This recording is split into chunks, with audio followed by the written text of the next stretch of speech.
Bihar BJP के नए अध्यक्ष सम्राट चौधरी कहते हैं वो ललन सिंह को जानते ही नहीं है। कौन ललन सिंह, कैसे ललन सिंह? ललन सिंह का कोई अस्तित्व तो नहीं है और जिसको हम पहचानते नहीं है उसके बारे में हम क्या बोले। इसके साथ ही कह दिया जाता है कि ललन सिंह कौन है, एक राजा के दरबारी हैं। अगर ललन सिंह को सम्राट चौधरी नहीं जानते हैं तो ललन सिंह को अमित शाह कैसे जानते हैं? अगर ललन सिंह इतने ही अप्रासंगिक हैं, अगर ललन सिंह इतने ही छोटे कद के व्यक्ति हैं, तो अमित शाह जो देश के गृह मंत्री हैं, जो बीजेपी के तथाकथित चाणक्य हैं, वो जब बिहार आते हैं तो ललन सिंह के बारे में मंच से इतना बोलकर क्यों जाते हैं? दरअसल हम आपको बता दें कि बिहार भाजपा के अध्यक्ष सम्राट चौधरी से मीडिया कर्मियों ने बातचीत के दौरान जनता दल यूनाइटेड के राष्ट्रीय अध्यक्ष राजीव रंजन उर्फ ललन सिंह के बारे में कोई सवाल पूछ दिया। जब सवाल पूछा तो सम्राट चौधरी ने साफ तौर पर कहा कि कौन ललन सिंह, कैसे ललन सिंह, हम तो ललन सिंह को चिन्हते ही नहीं है, मतलब ललन सिंह को पहचानते ही नहीं है, हम उनके बारे में क्या बोले।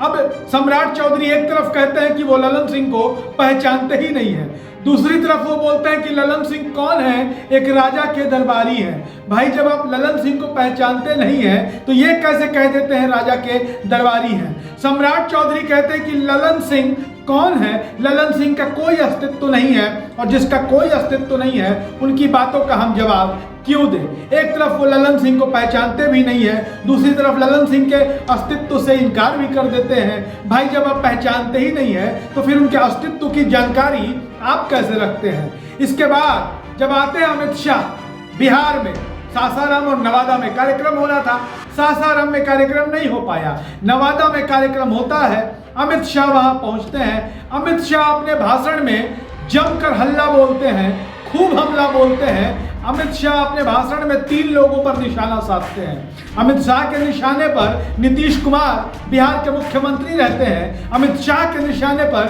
बिहार के पूर्व मुख्यमंत्री लालू प्रसाद यादव और उनका परिवार रहता है, और इसके अलावा ललन सिंह बिहार की राजनीति से जुड़े हुए किसी शख्स का नाम लेते हैं तो ललन सिंह, राजीव रंजन उर्फ ललन सिंह जनता दल यूनाइटेड के राष्ट्रीय अध्यक्ष का लेते हैं।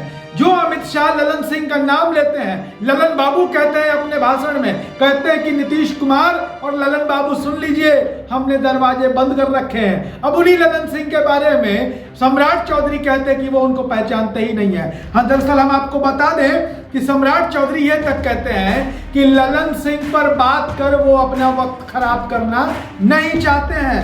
कौन ललन सिंह, हम उन पर चर्चा नहीं करते। इसके साथ ही सम्राट चौधरी कहते हैं कि इनका यानी कि ललन सिंह का कोई अस्तित्व तो नहीं है, इन पर क्या बोलना है? बोला उस नेता पर जाता है जिसमें कोई दम हो।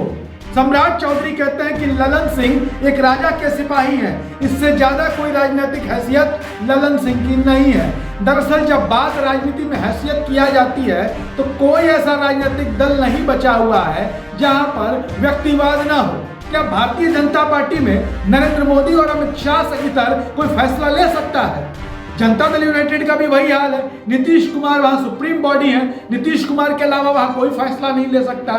कांग्रेस में गांधी नेहरू परिवार का हाल आपको पता है। राष्ट्रीय जनता दल के बारे में बात कर लें तो लालू प्रसाद यादव और उनका परिवार इस पार्टी में सबसे बड़े नीति निर्धारक या कह सकते हैं निर्णय लेने वाले हैं। जब से राष्ट्रीय जनता दल का गठन हुआ है तब से लालू प्रसाद यादव ही राष्ट्रीय अध्यक्ष हैं, जबकि लालू प्रसाद यादव इन दिनों बीमार हैं, अस्वस्थ हैं, इसके बावजूद फैसले लालू प्रसाद ही लेते हैं। ऐसे में यह कहना कि नीतीश कुमार राजा है और ललन सिंह दरबारी है, यह कितना उचित होता है? सम्राट चौधरी जी को यह बोलने से पहले अपनी पार्टी बीजेपी के बारे में भी सोचना चाहिए, क्योंकि बीजेपी के बारे में भी ये सबको पता है कि वहां नरेंद्र मोदी और अमित शाह के आगे किसी की नहीं चलती है।